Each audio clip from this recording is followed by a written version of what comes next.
ऊंचा लंबा कद, चेहरे पर एक गंभीरता, आवाज में सहजता और मुस्कुराहट ऐसी कि कोई भी दिल हार जाए। अपनी जेंटल पर्सनैलिटी की वजह से ऋषि कपूर दिबाकर बनर्जी जैसे दिग्गजों के चहेते थे। हम बात कर रहे हैं नवीन निश्चल की।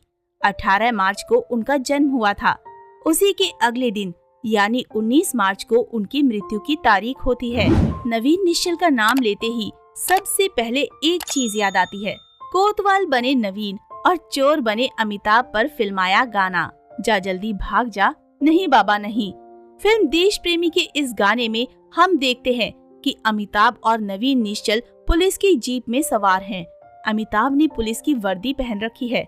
अगर आपने फिल्म नहीं देखी है और सिर्फ गाना देख रहे हैं तो आपको लगेगा कि अमिताभ पुलिस वाले हैं और नवीन निश्चल क्रिमिनल, जबकि हकीकत बिल्कुल उल्टी है। पुलिस वाले तो हैं नवीन और अमिताभ एक ठगी के दौरान उनसे टकरा गए हैं। अब वो नवीन से छुटकारा पाना चाहते हैं। वो चाहते हैं कि किसी तरह नवीन वाली बला टल जाए। इसी कॉमिक सिचुएशन से उपजा है ये गाना। नवीन निश्चल ने अपने फिल्मी करियर की शुरुआत फॉरएवर यंग रेखा के साथ की थी।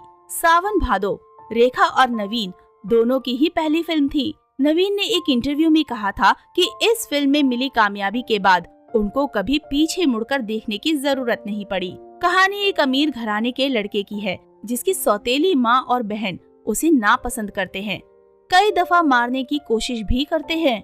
बॉलीवुड की खासियत है कि हीरो कभी मरता नहीं। फिल्म के आखिरी में कहानी कुछ ऐसा मोड़ लेती है कि सौतेली माँ सुलोचना खुद ही अपनी गुनाह कबूल कर लेती है। अगर आज के दौर के हिसाब से देखा जाए तो इस फिल्म में कुछ खास नहीं था, लेकिन करीब 3 दशक पहले ऐसी फिल्मों को सर आंखों पर रखा जाता था। हालांकि इस फिल्म का ये गाना बेहद मशहूर रहा है। नवीन निश्चल की बेहतरीन फिल्मों को याद किया जाए तो उस लिस्ट में धुंध का नाम आना लाजमी है। 1973 में बनी धुंध B.R. चोपड़ा का बेहतरीन काम था। अगाथा क्रिस्टी के नोवेल पर बनी ये सस्पेंस थ्रिलर फिल्म उस दौर में काफी कामयाब रही थी। इस फिल्म में नवीन ने चंद्रशेखर का किरदार निभाया था, जिससे एक धुंध भरे दिन एक एक्सीडेंट हो जाता है। मदद के लिए वो पास ही के एक घर चला जाता है, जहां उसके पल्ले एक लाश पड़ती है और मिलती है गन थामे रानी नाम की एक लड़की, जो बताती है कि उसने अपने पति का मर्डर कर दिया है। आगे का घटनाक्रम काफी रोचक है, उसके लिए फिल्म देखिए। नवीन ने अपने समय की हर लीडिंग एक्ट्रेस के साथ काम किया है। रेखा हो या राखी, सायरा बानो हो या आशा पारेख, हर किसी के साथ एक अलग किरदार में नजर आए हैं। लेकिन हर एक्टर की तरह नवीन ने भी फिल्मी दुनिया का कड़वा सच झेला है। एक किस्सा वो खुद बताते हैं। वे एक फिल्म के प्रीमियर में मेट्रो थिएटर जा रहे थे। उन दिनों इम्पाला नाम की कार बड़े लोगों की पहचान हुआ करती थी। नवीन भी इसी कार से थिएटर पहुंचने वाले थे। मेट्रो थिएटर के बाहर सभी पत्रकार बड़े बड़े दिग्गजों का इंतजार कर रहे थे। जैसे ही नवीन की कार वहां पहुंची, आदतन पत्रकार अपना कैमरा लिए उस कार की ओर भागे। नवीन ने कार का दरवाजा खोला और बाहर आए। उन्हें देखते ही सारे कैमरे नीचे झुक गए। पत्रकारों के चेहरे पर आई उत्तेजना कहीं खो गई। कारण सिर्फ इतना था कि कुछ समय से नवीन की फिल्में बॉक्स ऑफिस पर खास चल नहीं रही थी। 1971 में नवीन की 6 फिल्में रिलीज हुईं, जिसमें से बुढ़ा मिल गया को औसत सफलता मिली। नवीन को समझ में आ गया कि उन्होंने आंख बंद करके फिल्में साइन कर बड़ी गलती की है। इस गलती का उनके करियर पर गंभीर असर पड़ा। Film and television institute Pune से गोल्ड मेडल प्राप्त करने वाले पहले छात्र नवीन निश्चल असफलता से मुकाबला करते रहे और कुछ समय बाद एक बार फिर भाग्य ने उनका साथ दिया। उन्हें सायरा बानो के साथ फिल्म विक्टोरिया नंबर 203 करने का मौका मिला। फिल्म हिट हो गई, लेकिन फिल्म की कामयाबी का श्रेय प्राण और अशोक कुमार की जोड़ी को मिला। इसके बाद फिर एक सुपर हिट फिल्म धर्मा के हीरो नवीन निश्चल बने, लेकिन फिल्म की कामयाबी का सेहरा फिल्म के संगीत और प्राण के सिर बंध गया। फिल्म हंसते जख्म में भी नवीन ने अपनी अदाकारी का हुनर दिखाया। फिल्म हिट नहीं हुई, लेकिन अपने संगीत की वजह से आज भी याद की जाती है। ये फिल्म भी साबित नहीं कर पाई कि नवीन निश्चल एकल नायक वाली फिल्में अपने दम पर हिट करा सकते हैं। और मल्टी स्टारर फिल्मों से नवीन निश्चल खुद को जोड़ नहीं सके, जबकि अपने दम पर हिट फिल्में देने वाले उस दौर के अभिनेता जैसे राजेश खन्ना, शशि कपूर, जितेंद्र, संजीव कुमार, अमिताभ बच्चन, धर्मेंद्र, विनोद खन्ना और शत्रुघ्न सिन्हा मल्टी स्टारर फिल्में भी कर रहे थे।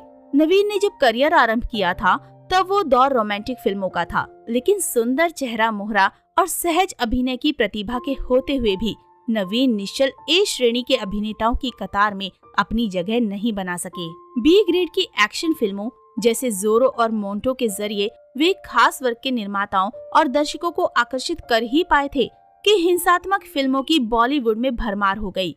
जंजीर, दीवार और शोले जैसी फिल्मों की कामयाबी से निर्माता निर्देशकों का ध्यान एक्शन फिल्मों की ओर चला गया। नवीन की जिंदगी का वो लम्हा अक्सर ही उन्हें मायूस कर देता था। अपने करियर में ही नहीं, असल जिंदगी में भी नवीन ने काफी उतार चढ़ाव देखे हैं। नवीन और उनके भाई प्रवीण को उनकी दूसरी पत्नी गीतांजलि के सुसाइड केस में गिरफ्तार किया गया था। नवीन का कहना था कि उस सुसाइड के जिम्मेदार वो नहीं, उनकी पत्नी का डिप्रेशन था। इस दौरान नवीन का निजी जीवन भी अस्थिरता की लहरों पर डावाडोल होता रहा। उन्होंने अभिनेता निर्देशक शेखर कपूर की बहन नीलू कपूर से प्रेम विवाह किया, लेकिन कुछ समय बाद नवीन और अभिनेत्री पद्मिनी कपिला के बीच बढ़ती दोस्ती की वजह से ये नीलू उनसे अलग हो गयीं। कुछ समय बाद पद्मिनी और प्रकाश मेहरा की नजदीकी रिश्तों की वजह से नवीन निश्चल और पद्मिनी दूर दूर हो गए। फिर नवीन ने गीतांजलि से शादी की। गीतांजलि ने फांसी लगाकर आत्महत्या कर ली थी। नवीन और उनके भाई प्रवीण पर उन्होंने प्रताड़ना का आरोप लगाया था। इससे नवीन को गहरा धक्का पहुंचा था। हालांकि मुंबई के सेशन कोर्ट ने निश्चल को इस मामले में बरी कर दिया था। 90 के दशक में नवीन ने फिल्मों में चरित्र अभिनय के अलावा टीवी धारावाहिकों में भी काम किया। धारावाहिक देख भाई देख भी काफी लोकप्रिय हुआ। नवीन निश्चल की अंतिम फिल्म ब्रेक के बाद थी। 19 मार्च 2011 को नवीन मुंबई से पुणे जा रहे थे अपने दोस्त गुरमीत और रणधीर कपूर के साथ होली मनाने। रणधीर उन्हें पुणे के रास्ते में मिलने वाले थे। इससे पहले कि वो मुलाकात हो पाती, नवीन की अचानक आए हार्ट अटैक से मौत हो गई। नवीन हमेशा से ही क्विक और पेनलेस डेथ चाहते थे। ये उनके खुद के शब्द थे। उनकी ये चाहत ईश्वर ने पूरी कर दी। तो दोस्तों, अभी के लिए बस इतना ही।